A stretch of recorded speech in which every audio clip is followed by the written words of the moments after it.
जय माता दी दोस्तों। महिलाओं को हर महीने मासिक धर्म होता है, लेकिन आपने ये सोचा है कि महिलाओं को ये मासिक धर्म क्यों होता है तथा मासिक धर्म के दौरान महिलाओं को अपवित्र क्यों कहा जाता है। जहां एक ओर विज्ञान इसे सामान्य बताता है, वहीं दूसरी ओर आखिर क्यों पुराण महिलाओं की कमजोरी बताता है। चलिए जानते हैं।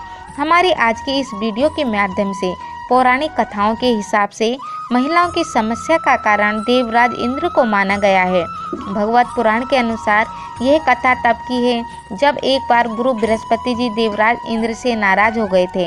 इसका फायदा उठाकर असुरों ने स्वर्ग पर हमला कर दिया था और इंद्र को अपना आसन छोड़कर वहां से भागना पड़ा। स्वर्ग लोक वापस पाने के लिए वह ब्रह्मा जी के पास पहुँचे। ब्रह्मा जी ने इंद्र को सलाह देते हुए कहा, हे इंद्र देव, यदि आप अपने जीवन को बचाना चाहते हैं और असुरों के हाथ से अपना सिंहासन को वापस पाना चाहते हैं तो आपको एक ब्रह्म शास्त्री की सेवा करनी होगी। यदि आप अपनी सेवा से ब्रह्म शास्त्री को खुश कर पाते हो तो आप स्वर्ग में वापस जा पाएंगे। फिर इंद्रदेव ना चाहते हुए भी एक धर्मशास्त्री की सेवा करने के लिए उत्सुक हो गए, किंतु इंद्रदेव इस बात से अनजान थे कि वे जिसकी सेवा कर रहे हैं वह धर्मशास्त्री के परिवार से ही हैं, लेकिन उनकी माता एक राक्षसी थी। शास्त्रों के मन में असुरों के प्रति अधिक भावना थी, जिसके कारण वे देवताओं के स्थान पर ज्ञानी इंद्रदेव की समस्त सामग्री असुरों को अर्पित कर देता था।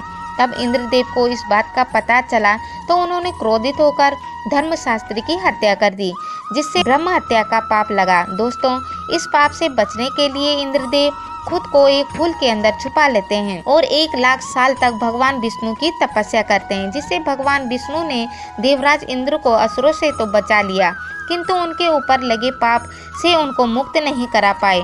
तब भगवान विष्णु ने इंद्रदेव को सलाह दी कि वे अपना थोड़ा थोड़ा पाप बांट लें। इंद्र ने अपने पाप का कुछ अंश पेड़, जल, भूमि और स्त्री को दे दिया। इंद्र के इस पाप को लेने के लिए सब राजी हो गए, लेकिन सब ने इंद्र से इसके बदले में कुछ वरदान मांगे।